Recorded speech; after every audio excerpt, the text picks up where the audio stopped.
sin que mermen, digamos, el uso de sus datos en el teléfono o en el internet, para que sea así más sencillo. Estos son grupos, como mencioné, que van a ser creados por mí y que solo van a estar o solo van a ser integrados por las personas que están registradas. Esto me va a servir a mí, todo esto, para tener control de que la información va dirigida a las personas adecuadas. Uno, y dos, para poder tener nuestras sesiones sin interrupción. Ustedes no lo escuchan, no lo ven, pero de este lado, del lado de mi cuenta, cada solicitud de acceso hace un ruido y evidentemente me tapa la pantalla. Entonces, al estarlo haciendo, me genera un inconveniente. Esto, por supuesto, se puede evitar simple y sencillamente con la aceptación de las invitaciones o de los en las agendas que yo les voy a enviar. Eso, pues, obviamente evitamos ese problema. Cualquier duda que ustedes tengan, cualquier inconveniente, por favor, me pueden escribir al WhatsApp, sobre todo si es un tema muy personal, que lo hagamos directamente a mi persona y no en el grupo. Ya conversaré sobre las reglas de grupo. Entonces me escriben, yo no recibo llamadas ni de WhatsApp ni de el teléfono, por razones de índole profesional, por cuestiones de tiempo y por cuestiones de seguridad de ambos. Prefiero que sean a través de un chat que yo voy a resguardar para que no haya inconveniente alguno y ustedes puedan estar seguros de que las comunicaciones son seguras con mi persona y de que no hay nada en mi escondido. Las comunicaciones te van a estar ahí 3 a 6 meses después de que terminemos la cátedra. En todo caso, por supuesto, la invitación es a que cualquier inconveniente, cualquier duda se aboquen y yo trataré de responderle antes de cumplir el máximo. Que máximo me ha tardado 48 horas, que a veces depende de mis ocupaciones, poderles contestar. Pero en todo caso, si yo lo puedo hacer más rápido, lo haré. Siéntanse en todo caso en esa tranquilidad de poder escribirme sin ningún inconveniente. En el grupo WhatsApp, por favor, evitemos lo principal es el envío de mensajes ofensivos o que ofendan a las personas o a la dignidad de las personas, sean hombres, mujeres o de cualquier otra índole que pueda lastimar o vulnerar a cualquiera de sus compañeros.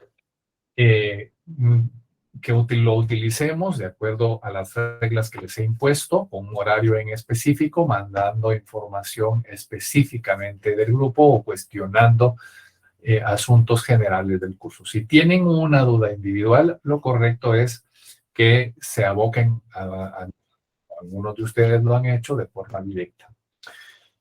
Dicho esto,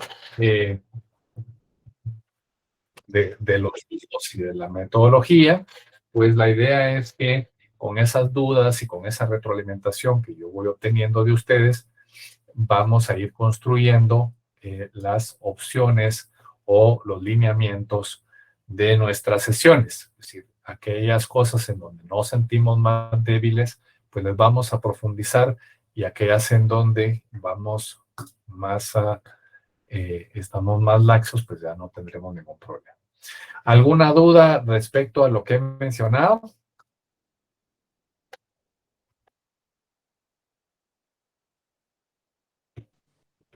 No, ninguna, Lic. De momento no, Lic. Muchas gracias. Muy bien. Muchas gracias. Espero que se diga.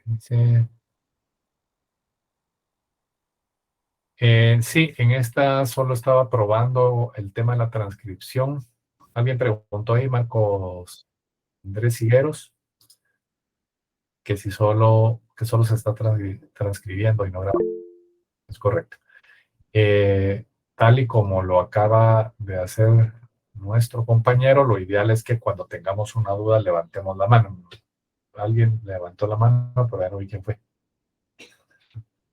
Para que sea en orden. A veces algunas cosas que veamos van a generar más dudas y en muchas personas, entonces para mantener el orden lo vamos a hacer de acuerdo a la prioridad que nos otorga la plataforma y aquí los ordena en cuanto a quien haya levantado la mano primero. Bien, entonces yo les voy a estar enviando, como la licencia está recién comprada, creo que hay 15 días después de la compra en donde todavía no me deja hacer todas las invitaciones. Afortunadamente ya podemos estar todos. Pero les rogaría que mientras no tengamos la invitación en nuestro correo, en nuestro calendario de Google, entonces lo hagamos o tratemos de estar presentes desde muy temprano para no interrumpir la sesión. ¿Alguien tiene alguna duda de cómo aceptar la sesión en el calendario?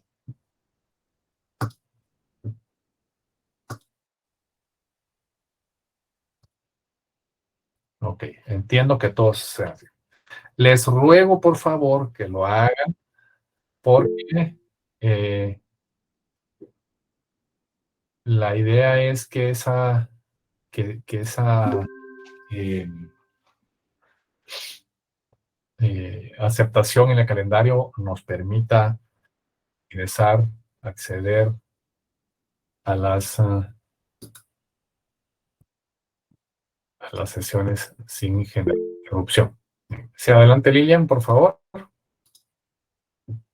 Licenciado, buenas noches. Buenas noches. ¿Usted me podría explicar cómo aceptar la clase? Es que yo sí no sé. Gracias. Ok, claro que sí, Lilian.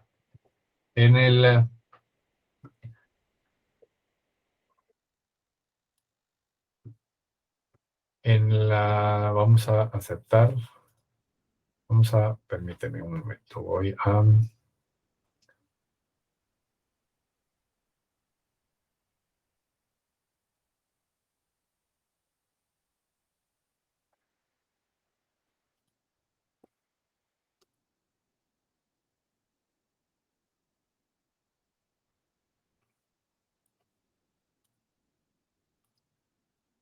Voy a compartir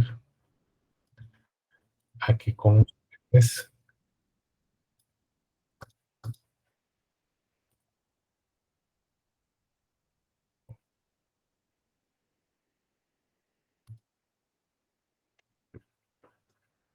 Cuando ustedes entran a su navegador en Google, van a encontrar que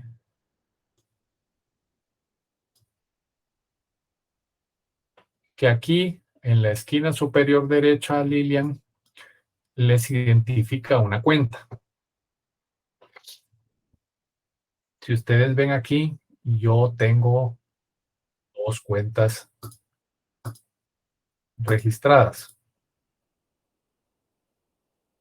Entonces tienen que verificar que sea su cuenta la correcta.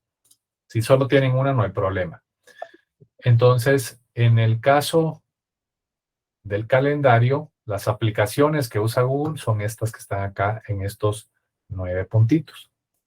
Y aquí vas a encontrar tus configuraciones de la cuenta, el correo electrónico, el Drive, la ofimática, está Meet y aquí está el calendario. Cuando ingresas al calendario,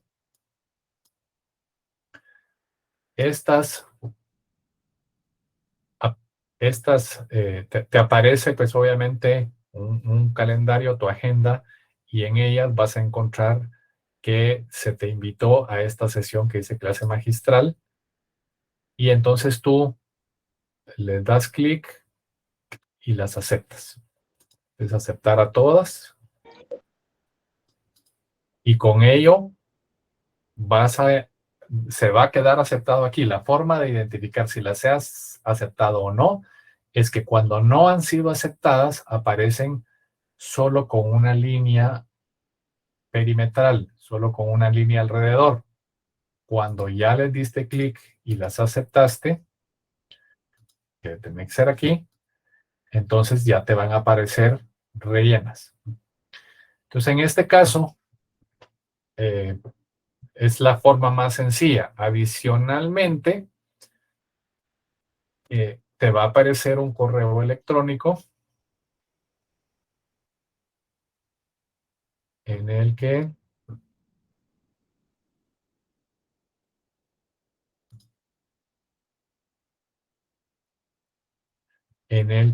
pues aquí me aparecen las suyas aceptadas, pues a los que ya les llegó, en el que te va a señalar o te va a establecer,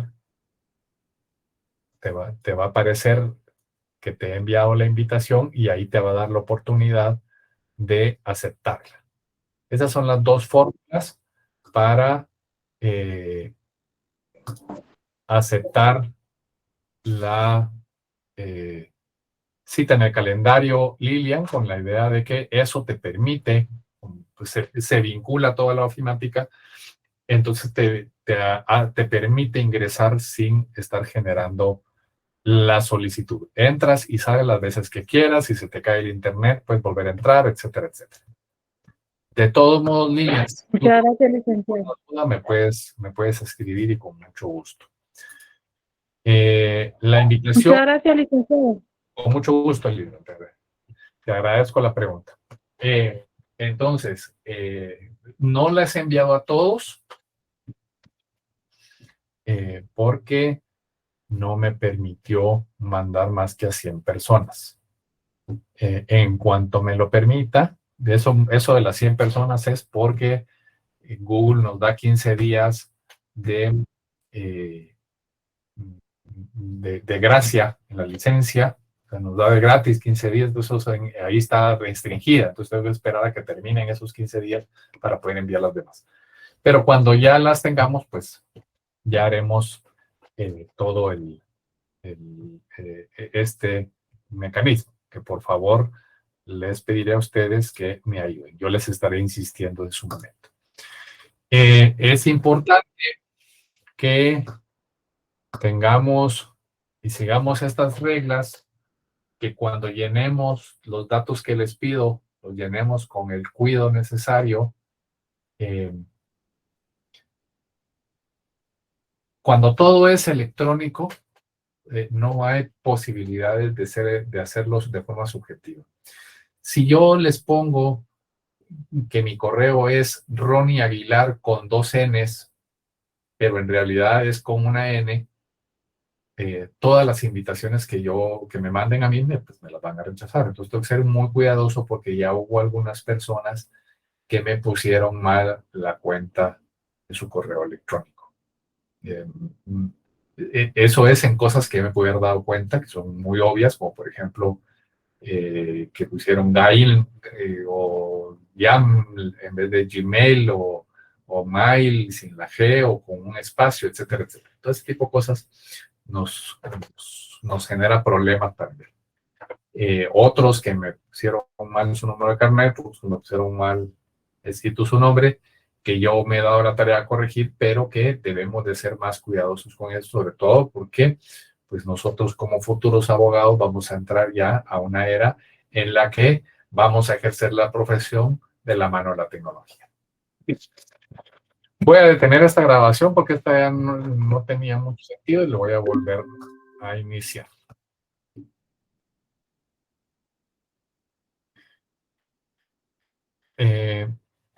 Vamos a ver cómo se sienten ustedes con su derecho procesal penal 1.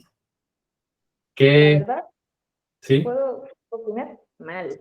O sea, las clases que recibí en Derecho Procesal 1 fueron la mitad de quejas de que no le funcionaba el internet, porque a diferencia de usted, el catedrático que nos dio anteriormente, no se preocupó. Entonces, Ok. la verdad, yo me siento mal, triste y decepcionada del primer curso, pero no sé lo que... Buenas noches, Lick. Concuerdo con Dulce. La verdad, estuvimos en la misma sección y sí fue una experiencia bastante decepcionante. Quisiera tener una palabra más fuerte, pero no la tengo, la verdad, es pésimo. La mitad de la clase era que se le entrecortaba y la otra mitad era no los escucho jóvenes, no los escucho jóvenes, no sé qué dice. Y así fue toda la clase. Entonces, lamentable. Sí, licenciado.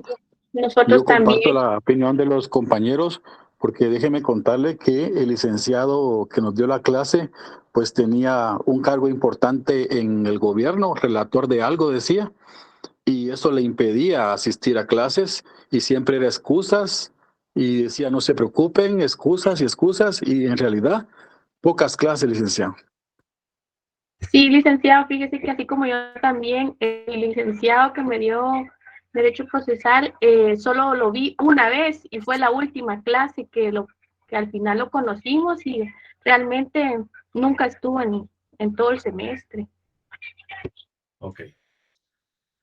Muchas gracias por esa retroalimentación. Para mí es muy importante porque eso nos da la idea de dónde partir, ¿verdad? Y esto no es con el afán de señalar a nadie, pero sí por lo menos para entender. Sí, por favor. Link, fíjese que yo comparto, a pesar de que estuvimos en distintas clases o secciones, tenemos ese común denominador, porque yo al licenciado que nos dio clase nunca le vi el rostro y a veces decía, tal persona lea, por favor, y de pronto no podía hacerlo y decía, bueno, vamos a esperar a que la persona lea, y ahí mataba el tiempo. Y si alguien le decía, perdón, Ligue, estoy en camino, entonces no se le iba el nombre. ¿En cuánto tiempo llega a su casa? En 10 minutos. Y si estaba entre el lapso del tiempo, decía, a ver, fulano de tal, después de 10 minutos, lea por favor el artículo. Y mataba el tiempo. Bueno, que lo lamento de verdad, porque creo que sí es importante que nosotros, pues, como estudiantes de la facultad, obtengamos los conocimientos básicos necesarios para enfrentarnos a este mundo tan competitivo, sobre todo nosotros los abogados que hoy por hoy ya hacemos más de 30,000 colegas. Me imagino que cuando ustedes estén, pues serán más. Yo les invito a que primero nos colaboremos mutuamente para poder sanar ese problema y que ustedes al final del curso puedan tener los conocimientos necesarios para entender y enriquecer su bagaje como abogados en este tema. Mi compromiso es hacerlo. Lo que les rogaría entonces es que tratemos de utilizar bastante bien, eficiente el tiempo de nuestras sesiones con la idea de poder pues atender esa necesidad. Esa necesidad que, como les digo, pues resulta vital, además de preocupante, pues por lo que ustedes han señalado. Yo, pues obviamente no voy a señalar, no voy a hacer ningún pronunciamiento, pero sí quería recibir de ustedes esa, como les decía, esa noción para poder irnos guiando. Pues vamos a tratar entonces no de iniciar, entiendo que ustedes la clase anterior la terminan a las 7 de la noche y esta empieza a las 7 de la noche, sin mucho tiempo de holgura. Normalmente yo dejaba unos 10 minutos, pero si ustedes me lo permiten y hacemos el esfuerzo todos, trataremos de iniciar a las 7:05, porque puede hacer que ahorita te doy la palabra, para que pueda hacer que nuestras sesiones duren un poquito más de las 8, lo que a mí no mucho me gusta, porque no quiero interrumpir ni sus actividades familiares ni sociales. Entonces, tratar de hacerlo lo más apegado al horario. Sí, adelante, María Fernanda, por favor. Buenas noches, licenciado. No sé si me escucha. Sí, sí te escucho. Y compañeros. Solo para contrastar un poco los comentarios de mis compañeros, yo solamente le quería comentar que yo estuve con otro licenciado, que ese licenciado sí se daba la tarea de dar bien su clase, más o menos empezaba a las 7:05, y sí daba clase hasta las 8:30, 8:40 a veces, pero él sí se dedicó bastante con nosotros. Creo que yo estaba, perdón, estaba como en la sección B, creo, o A, y sí, la verdad es que él nos preparó bastante bien, todo su curso estuvo muy, muy bueno. Ah, qué bueno. Esa es una buena noticia y lamentamos que haya un diferenciador tan importante entre unas y otras secciones. Sin embargo, te pediremos a ti, María Fernanda, y a los compañeros que han estado en estas secciones bien nutridos de conocimiento, que nos acuerpen, que nos apoyen en esta proeza que es tratar de equiparar el conocimiento con los otros compañeros de otras secciones. Sí, Nelson, adelante.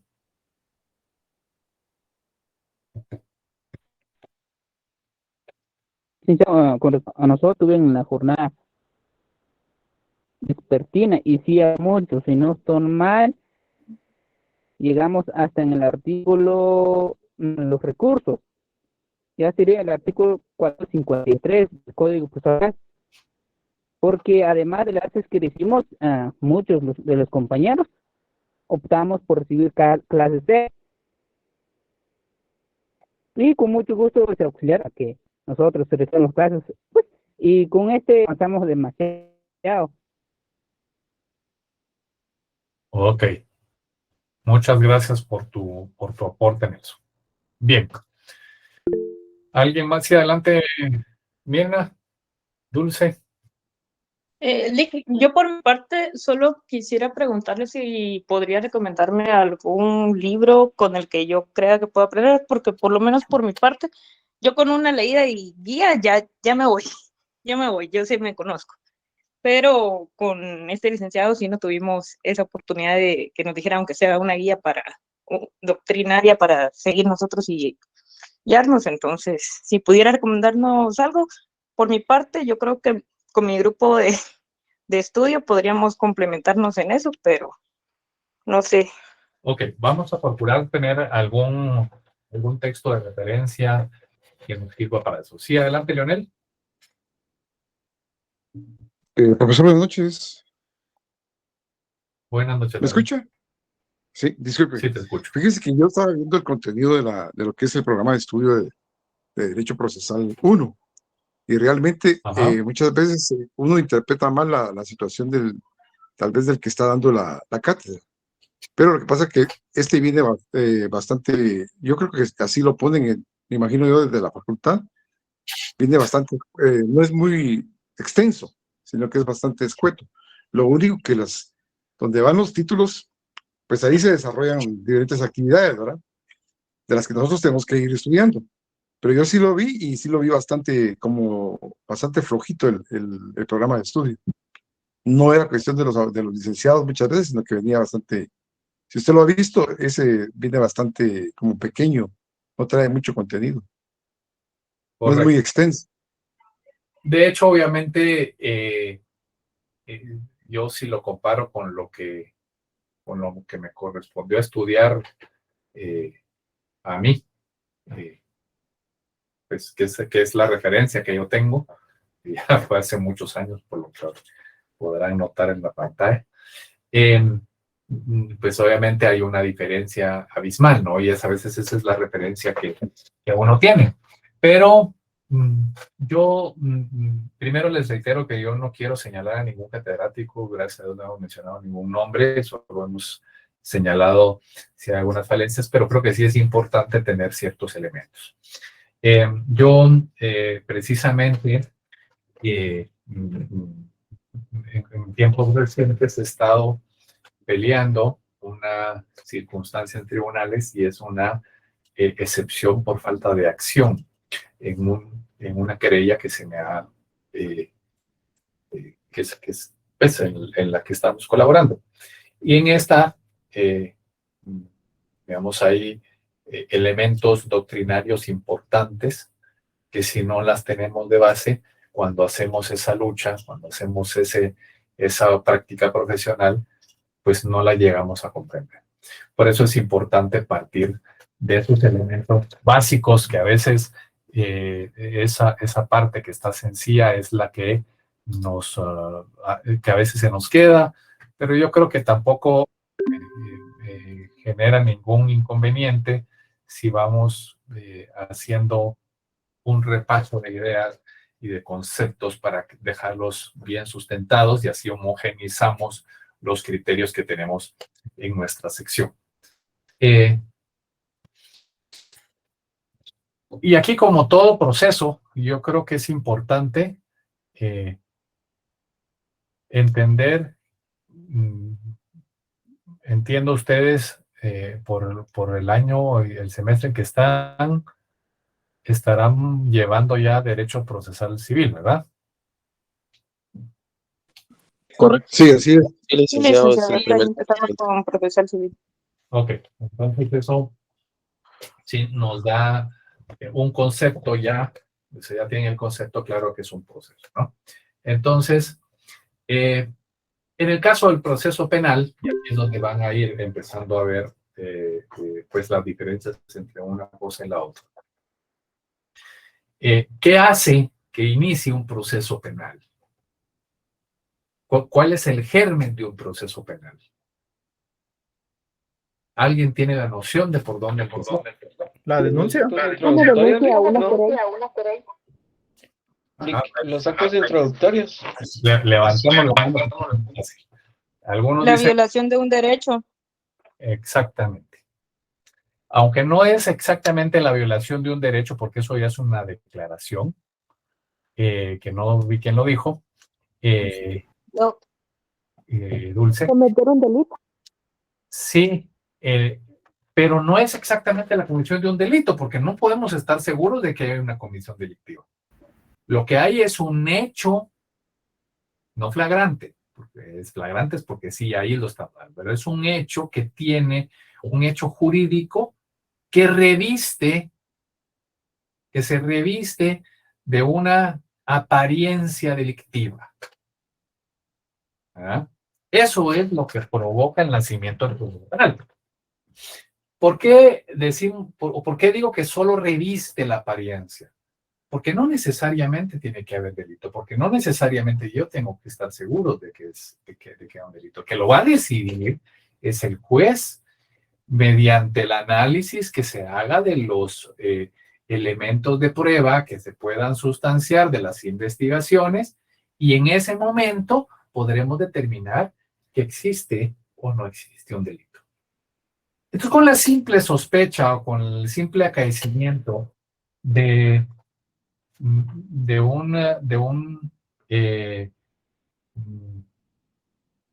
un hecho que aparentemente sea delito, ¿verdad? Es decir, no tenemos que tener al fallecido, no tenemos que tiene que haber una apariencia de que se cometió un delito.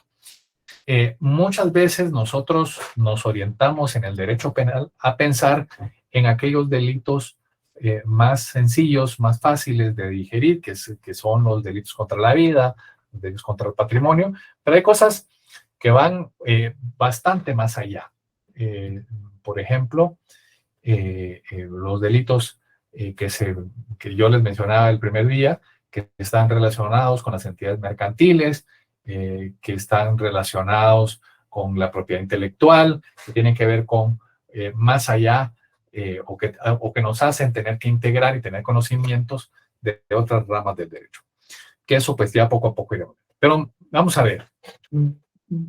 En la antigüedad, el individuo que resentía un daño, pues ejercía una especie de acción penal, ¿no? Ese tiempo en donde existía la venganza privada, cuando el hombre se defendía por sí mismo sus derechos, ¿no? La ley del talón.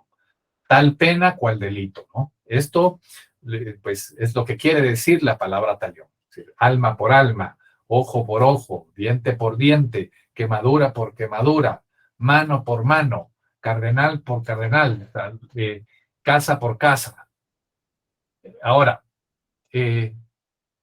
pues es necesario señalar que la ley del talión pues no es una pena como tal, ¿no? Y menos su ejecución. En cambio, es finalmente una venganza o es similar a una venganza, porque lo que se busca es que la persona que lo hizo sufra por lo que hizo, ¿no? Entonces, perdón. Ahora, aquí está. Entonces, tenemos que tener presentes que desde ahí empieza a estudiarse y analizarse la acción penal en esta ley del talión que pues además pues pierde un poco de vigencia, pero que se asume también en el derecho romano en aquella norma que decía que si alguno rompe un miembro a otro y no se lo arregla o no se arregla pues con él, pues se tiene que hacer lo mismo con este otro, ¿no? Pero en todo caso no existe hasta esos momentos una concepción de la acción, sino es más adelante en la historia cuando ya se va desarrollando, ¿no? Ya cuando se adentra en el estudio del derecho penal, pues empezamos a entender que la comisión de un delito o falta, pues no le otorga a ningún sujeto jurídico particular un derecho subjetivo al castigo del delincuente, ¿no? Y esto también sucede con el Estado, es decir, que aunque sabemos que el Estado es el titular del denominado ius puniendi, lo cierto es que no se trata de un derecho subjetivo en sentido propio, sino más bien en un deber del Estado de dar respuesta legalmente prevista a las conductas delictivas. La acción penal concentra en definitiva los derechos que el Estado reconoce a los sujetos que pretendan hacer valer ante los tribunales penales ese denominado interés público en la persecución penal. ¿Me estoy dando a entender con esto? Sí. Sí. Ok, bien. Entonces, la acción penal, decimos entonces, que confiere a su titular el poder de acusar, el poder de señalar. El ejercicio de la acción penal supone la formulación de una acusación criminal. Acción penal es igual, por lo tanto, a la acusación. Y acusar consiste, a su vez, en tres situaciones específicas o tres extremos específicos. Uno es describir los hechos con apariencia delictiva. Ese hecho que reviste apariencia de delito. Dos, la posibilidad de atribuírselos o de imputárselos a una o varias personas determinadas. Y tres, de solicitar del tribunal la imposición de la pena correspondiente, ¿no? La acusación es con esto que yo menciono una clase o una modalidad de pretensión en lo civil, ¿no? Pero propia del proceso penal. Entonces, para el proceso penal se habla de una pretensión punitiva. Por lo tanto, entonces, el ejercicio de la acción penal implica la constitución del accionante en parte acusadora. Solo puede ejercitar la acción penal quien previamente quien con antelación ha adquirido un estatus de parte acusadora. Y bueno, además, pues debemos recordar que el momento propio para el ejercicio de la acusación será el momento del juicio oral, con independencia, por supuesto, de que con anterioridad los sujetos interesados en la persecución penal ya se hayan apersonado como parte en el proceso y hayan manifestado expresamente la voluntad de ejercer en él la acusación cuando llegue ese momento oportuno. Esto, pues es meridiano, es lo suficientemente claro cuando son particulares quienes formulan la acusación, sean o no perjudicados. Ejercitan la acción penal en sentido amplio desde el momento en que se incorporan al proceso. Entonces ya sabemos que en sentido propio la función de acusar se desempeña durante el juicio oral, ¿no? Es cierto, por lo tanto, que durante la fase de instrucción o la fase de investigación aún no se acusa en sentido propio, a pesar de que es lo que vemos en los medios o es lo que estamos acostumbrados, pero no hay una acusación en sentido propio. Pero eso, por supuesto, no impide que pueda hablarse de ejercicio de la acción durante esa fase. Y es que quien se ha constituido en parte acusadora durante la etapa de instrucción o la etapa preparatoria y participa en ella, lo hace con la finalidad de asegurar la posibilidad de acusar en sentido propio una vez que se abra el juicio oral, ¿no? Desde que lleguemos a esa etapa. Entonces, promueve el desarrollo de las actuaciones precisas para la obtención de las pruebas incriminatorias a través de las que convence al juez instructor de que existe una apariencia delictiva suficiente como para pasar a la siguiente etapa, ¿no? O siguiente fase del juicio. En cambio, cuando se trata del Ministerio Público, la situación es diferente. El Ministerio Público interviene en el proceso penal desde su inicio. Sin embargo, durante la instrucción, su labor no consiste necesaria o no consiste propiamente en el ejercicio de la acción penal, sino en la defensa de la legalidad. Ojo, en la defensa de la legalidad. Por supuesto, con sujeción al principio de imparcialidad, ¿no? Por eso el Ministerio Público tiene el deber de promover la investigación de todos los datos o todas las circunstancias y de todos los hechos que aparezcan, tanto los que perjudican como los que benefician al encausado. Una y otra cosa. Ojo con eso.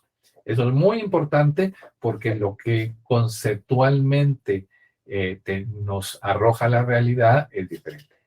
Bueno, una vez terminada la instrucción, la investigación, el Ministerio Público tiene el deber de valorar los resultados de la investigación. Y si considera que de estos se deduce una apariencia de delito contra el imputado, pues los principios de legalidad y de oficialidad lo obligan a ejercer la acción penal, es decir, a asumir formalmente en el proceso la condición de parte acusadora. Pero esta situación no lo hará mientras no arribe o no llegue al momento en que formalmente corresponde ejercer la acusación, ¿no? En el escrito de acusación o en el escrito de calificación provisional Depende de cuál sea el procedimiento. Pero en ambos casos, antes de la celebración de las sesiones de juicio oral. ¿Me voy dando a explicar hasta el momento? Sí, Ok. sí, licenciado. Sí, gracias. Muy bien. Muchas gracias por cualquier cosa que ustedes necesiten. Me levantan la mano y lo vamos como. Bueno. Ahora, el ejercicio de la acción penal en nuestra legislación está configurada como la manifestación de un derecho, como el cumplimiento de un deber, en función de quién sea el sujeto accionante. Entonces, se configura como el ejercicio de un derecho cuando corresponde a sujetos particulares en alguna de las modalidades que pues figuran en nuestro código. En principio, como el ejercicio de un derecho atribuible a todos los ciudadanos y ejercido por todos ellos, aunque no hayan tenido un daño directo, un perjuicio directo del hecho, ¿no? Aunque no hayan tenido eso, tienen ese derecho atribuido como ciudadano. Y ese derecho nace de cualquier delito perseguible de oficio, es decir, como el ejercicio de la acusación popular, ¿no? También como el ejercicio de un derecho que se le atribuye a los sujetos jurídicos perjudicados por un delito, nacido de los delitos que se persiguen de oficio a instancia particular o por previa denuncia del ofendido. Es decir, como el ejercicio de una acción particular. Y la tercera fórmula en que se puede ejercer la acción penal es como un derecho atribuible con carácter exclusivo a las personas o los sujetos perjudicados en los casos de delitos perseguibles solo a instancia de parte, como ejercicio, por lo tanto, de una acusación privada. Esas tres fórmulas están consagradas en la distinción que el artículo, no tenía la mano, perdón, 24 bis, 24 ter, que están en su código procesal penal, y 4. Esos artículos son los que plantean estas tres distinciones para hacer o para ejercer la acción penal.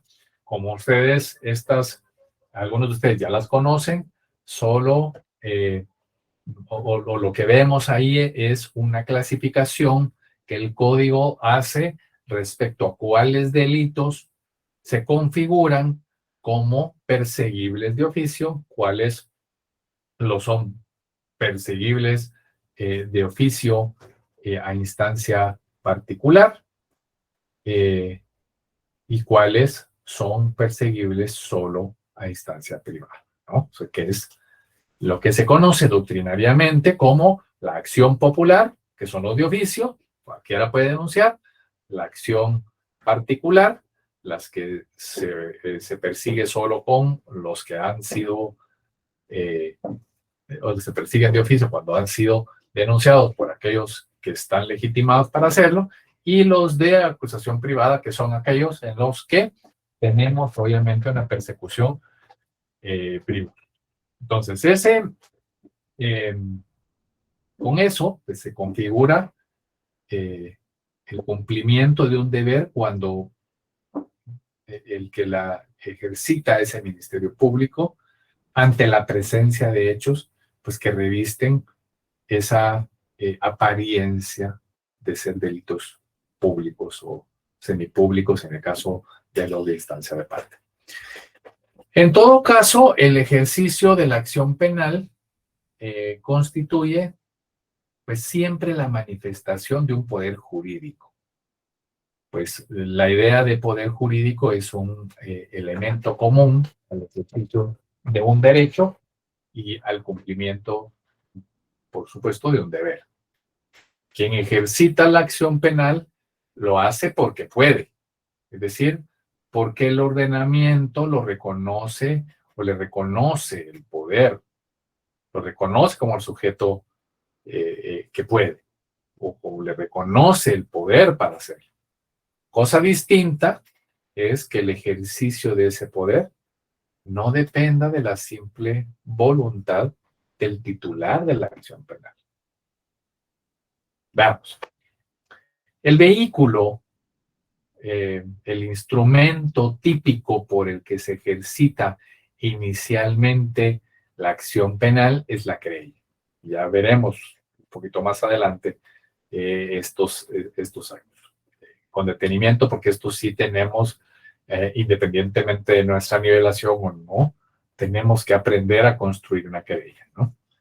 Y es a través de esta querella que se manifiesta al órgano judicial la voluntad de ser parte acusadora en un proceso penal. Existen, entonces, no obstante, otros cauces, ¿no? Sí, el perjudicado puede convertirse en parte acusadora si acepta el denominado ofrecimiento de acciones o que ha de hacer el instructor al tomar la carga. Pero en cualquier caso, a lo largo del proceso penal, son precisos los actos de confirmación de la acción penal, a través de los cuales se ejercita en sentido propio la acusación penal. Se trata de los escritos de acusación para el procedimiento abreviado, la calificación provisional en el proceso común, en los cuales las partes acusadoras fijan con claridad sus peticiones al tribunal antes de que comiencen las sesiones del juicio oral. Si la querella sirve para adquirir formalmente el estatus de parte acusadora, pues entonces los escritos de calificación provisional y acusación pues son el instrumento para el ejercicio puro y duro de la acusación, ¿no? Esta acción penal, como lo mencionaba hace unos momentos, antes de iniciar esta serie de ideas respecto a de cómo vamos a iniciar el proceso penal, tiene que cumplir con ciertos requisitos. Esos requisitos son atacables. La acción penal, a diferencia de la acción civil, no le otorga a sus titulares el derecho de obtener una sentencia favorable. Ni siquiera les concede, según vamos a ir viendo, el derecho a que por su sola voluntad se pueda abrir el proceso, por supuesto, proceso penal, y a que pues, se deba desarrollar con todos sus trámites hasta concluir por medio de una sentencia, como si sucede en el civil, ¿no? Les concede el poder de acusar, es decir, el poder de intervenir en el proceso penal formulando una acusación. Además, la acusación penal no es absoluta o incondicionada. No basta con la simple voluntad de acusar de un sujeto interesado en la persecución penal para que a ese sujeto le resulte posible formular una acusación penal, ¿no? Entonces, según lo que acabo de señalar, la acción penal como poder de acusar no depende para su realización de la simple voluntad de la parte acusadora. El simple hecho de que un sujeto pretenda ejercitar el contenido de la acción penal no significa que lo pueda hacer. Por el contrario, es un presupuesto general del ejercicio de la acción penal la existencia de un hecho que revista apariencia delictiva. La existencia de un hecho que reviste la apariencia delictiva. Un hecho que parece delito. Pero además, que así lo perciba o así lo aprecie el juez o el tribunal competente. Pueden haber actos inmorales que nosotros consideremos tan malos, pero que no se constituyen delito. Y esa apariencia delictiva que yo pueda recibir, puede hacer que no lo aprecie el juez o el tribunal competente. Si no se logra concatenar una y la otra, nos hace falta ese presupuesto. Y es que, vamos a ver, el ejercicio de la acción penal solo tiene sentido en el marco de un proceso penal ya iniciado. Y el comienzo de un proceso penal depende de que el juez, instructor o investigador tenga la noticia de la comisión de ese hecho que reviste apariencia de delito. Por lo tanto, el comienzo del proceso penal no obedece necesariamente al ejercicio de la acción penal. Es cierto que muchas veces el juez percibe o le llega la noticia criminal precisamente porque el interesado en ser acusador lo pone en conocimiento, por supuesto a través de una querella. Pero que el proceso comience depende también en esos casos de que el juez considere que los hechos descritos en la querella sean creíbles, sean verosímiles y que revistan esa apariencia. Además, para que la acción penal tenga sentido, es preciso que el proceso penal iniciado avance y que se llegue en él a la fase de juicio oral, que será en todo caso donde se formulará en toda su plenitud la acusación criminal. Y para ello pues, es también necesario que la apariencia delictiva detectada al comienzo del proceso se confirme tras las investigaciones y se concrete en una o varias personas. Esto, pues como se intuye, tampoco depende de la voluntad de la parte acusadora, sino de la realidad de las cosas y los, por supuesto, frutos de la investigación. Sin olvidar, claro está, por supuesto, el papel activo de colaboración de las partes acusadoras durante el proceso de investigación o de instrucción. Por mucho que los acusadores insistan en ello, no se puede abrir un juicio oral si el juez no considera que hay razones suficientes para eso. Además de ese presupuesto general de existencia y de subsistencia de una apariencia delictiva, también son presupuestos especiales de la acción, aquellos que establece el código sobre el poder de acusar de determinados sujetos para determinados delitos. Estos presupuestos especiales son objeto o serán, o no son objeto, son establecidos en el código para definir quiénes pueden o no hacer.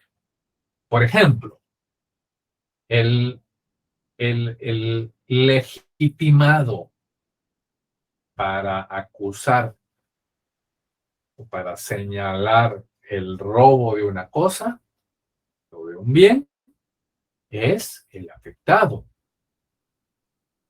El legitimado para señalar o acusar el fraude fiscal, será la Superintendencia de Administración Tributaria. El legitimado para señalar un fraude en un contable, en una sociedad anónima, serán los socios o el administrador, los administradores, dependiendo si sea administrador único o el consejo de administración. Eso, ya lo veremos en el código, es el segundo requisito de la acción. ¿Quién lo puede hacer? No todos los delitos pueden ser acusados o señalados por todos. Y tercero, la concurrencia pues de esos presupuestos de la acción debe estar sujeta desde el primer momento al control jurisdiccional. Entonces, en consecuencia de ello, cuando se interpone la querella, que es la forma típica de ejercicio de la acción penal, se interpone la querella con la finalidad de dar comienzo a un proceso penal en relación con ciertos hechos, el juez a cargo, que es el juez, que es el denominado doctrinariamente como juez instructor, debe o ha de juzgar si esos hechos que se relatan en la querella no son manifiestamente falsos, son infundados, son inverosímiles o si encajan de verdad en algún tipo penal. Y solo si los hechos parecen delictivos y punibles, tiene sentido el proceso. Y la existencia en él de una parte acusadora es lo que es lo que nos va a dar en todo caso la posibilidad de seguir, ¿no? Son esa apreciación del juez de que de verdad es un delito y que es punible, es que tiene sentido que exista proceso y que exista un acusador, ¿no? En caso contrario, la querella debe desestimarse. Sí, Leonel, adelante. Licenciado, disculpe, fíjese que yo estaba viendo una situación del delito contra el orden público. Ajá. En este caso, ¿quién sería la parte acusadora contra este delito? Mira, ahorita, ¿O quién puede ser? te voy a dar los artículos que quiero yo analizar con ustedes detenidamente, porque esta parte es importante. No los tengo a la mano ahorita y ya se me perdieron aquí. Pero parte de ello es lo que vamos a ir buscando. Vamos a ir analizando con detenimiento. Porque en estas acciones que te refieres a la acción, a los delitos de acción pública. No, esa es la violación al orden público. A la violación al orden público. La Sí. violación al orden público es un delito de acción pública. Bueno. Puede ser determinado por cualquier persona.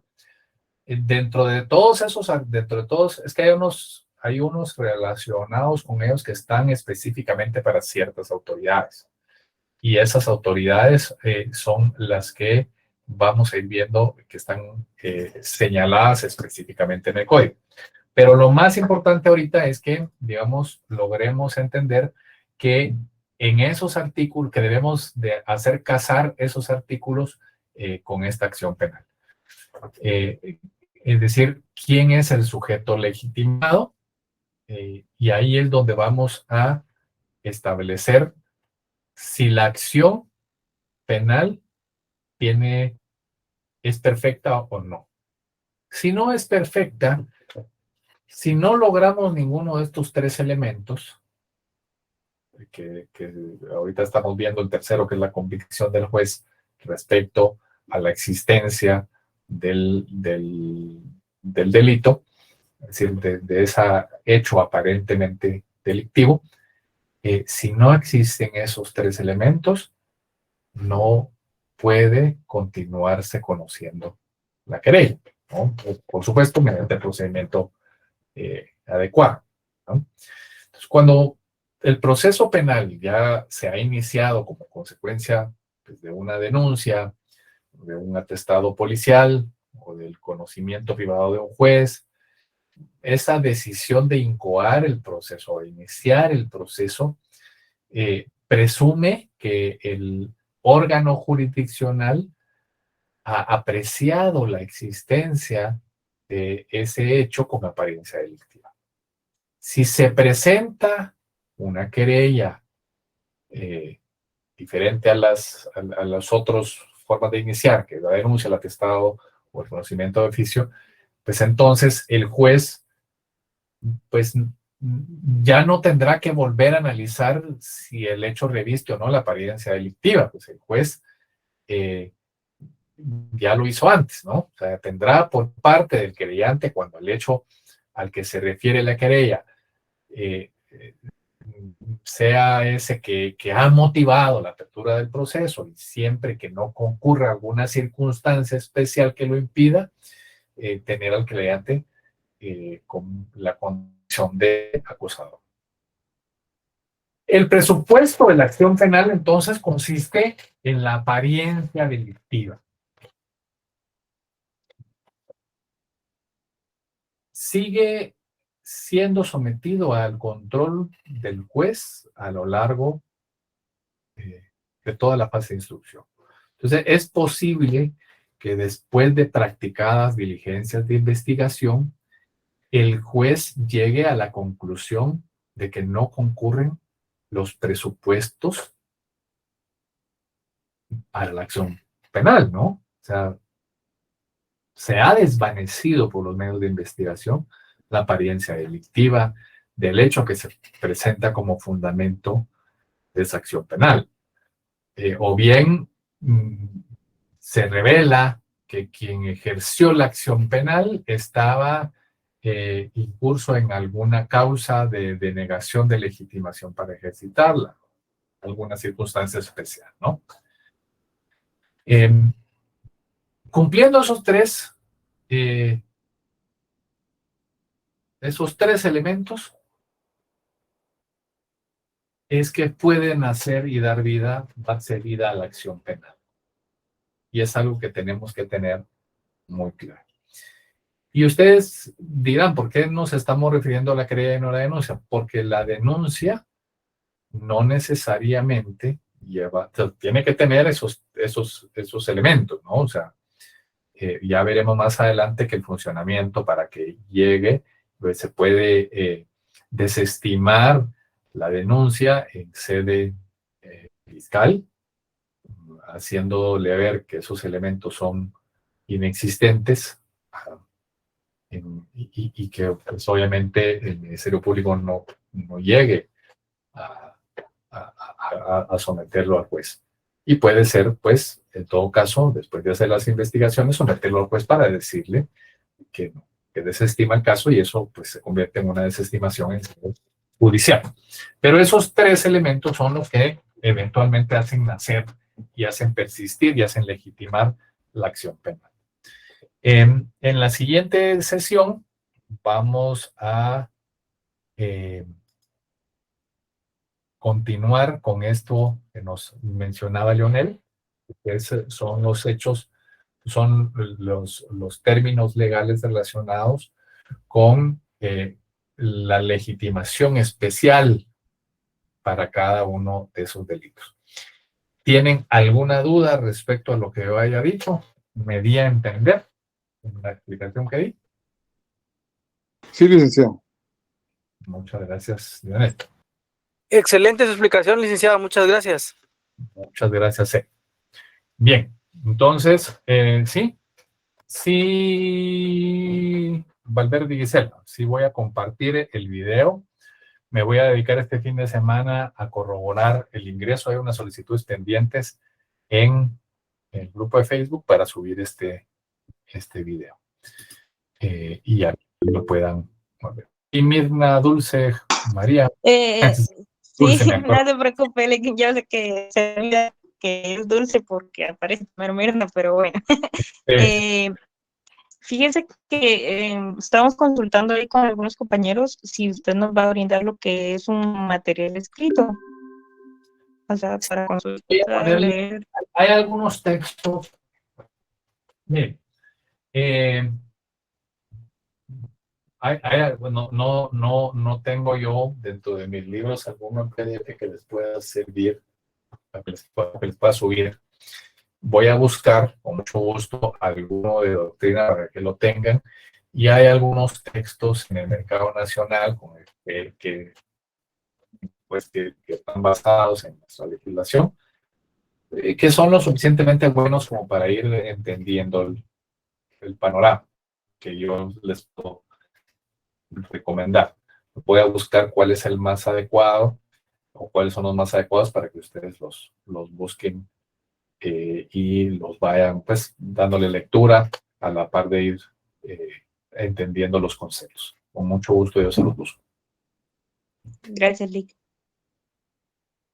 Ya, no se me olvidó que ya me lo habías pedido. Ya lo vi en el chat, pero por eso no te contesté porque lo tengo pendiente. Perdón, Ninette, adelante. Buenas noches, licenciado. Perdone, es que yo estaba notando que usted estaba diciendo que estábamos hablando de la querella y la denuncia. Entonces mencionaba algo de la denuncia que decía, no necesariamente tiene que tener, pero ya no lo terminó y yo me quedé con la duda de qué es lo que no tiene que tener la denuncia. Que ahora sí. Voy a revisar el video. Mira, vamos a ir viendo la forma, la noticia criminal llega a través de una denuncia, un atestado policial o de una querella. Lo natural para el ejercicio de la acción penal es la querella. La querella tiene que cumplir con ciertos requisitos formales. La denuncia no tiene que cumplir con todos esos requisitos. Vamos a ir viendo, posiblemente lo que yo te haya dicho ahí y que me haya quedado en el tintero, es que no tiene o no se cumplen los mismos requisitos de formalidad con la querella. Lo que pasa es que la querella sí la presentas, como veremos más adelante, ante el tribunal. La denuncia la presentas ante el Ministerio Público. Y en la denuncia todavía no se ha entrado a calificar la acción penal. El Ministerio Público hace una investigación previa y si llena los elementos que hemos hablado, entonces procederá a trasladarse al juez. Y ahí ya se empatará con el proceso de la querella. Muy bien. Gracias, licenciado. Adelante, Leonel. Profesor, eso fue referente a cuando usted dijo de que era el poder de, no tienen el poder de poder acusar de la existencia de un delito que parezca derecho delictivo, Sí, ¿no? que parezca de un hecho que tenga apariencia delictiva. Delictivo. Ajá. Sí, la línea entre la querella y la denuncia es muy tenue, porque siempre deben de cumplir ciertos requisitos. Eso lo vamos a ver, porque digamos, de la querella tú te conviertes en una parte procesal de la denuncia, no necesariamente. La denuncia puede simplemente iniciar o echar a andar el proceso de investigación y tú abstraerte o abdicar de continuar en el proceso. En la querella sí necesariamente acompaño y me convierto en acusador, que por supuesto que al ser querellante yo me convierto, dependiente del tipo de delito, en querellante adhesivo, en querellante. Sí, ¿no? Licenciado, muy buenas noches. Buenas noches, René. Disculpe, yo recuerdo un par de conceptos y tal vez usted me corrige. Una denuncia, como usted bien lo dijo, se interpone en el MP a título personal de una persona particular y la querella se interpone en un tribunal, pero es auxiliado por un abogado. ¿Es correcto eso? Sí, la querella necesariamente requiere de auxilio profesional, porque ya estás en sede judicial. En la denuncia no es necesario que lleve auxilio profesional. De hecho, hoy por hoy se puede hacer hasta en internet, ¿no? Y presentas la denuncia de forma personal sin necesidad de defensa técnica o de auxilio profesional. Muchas gracias y muy amable. Con mucho gusto, René. ¿Alguna otra duda?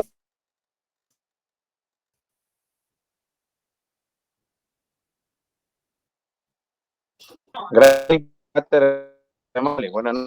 Con mucho gusto, William. A sus órdenes. No se llaman sellos, se llaman timbres forenses, que es los que se...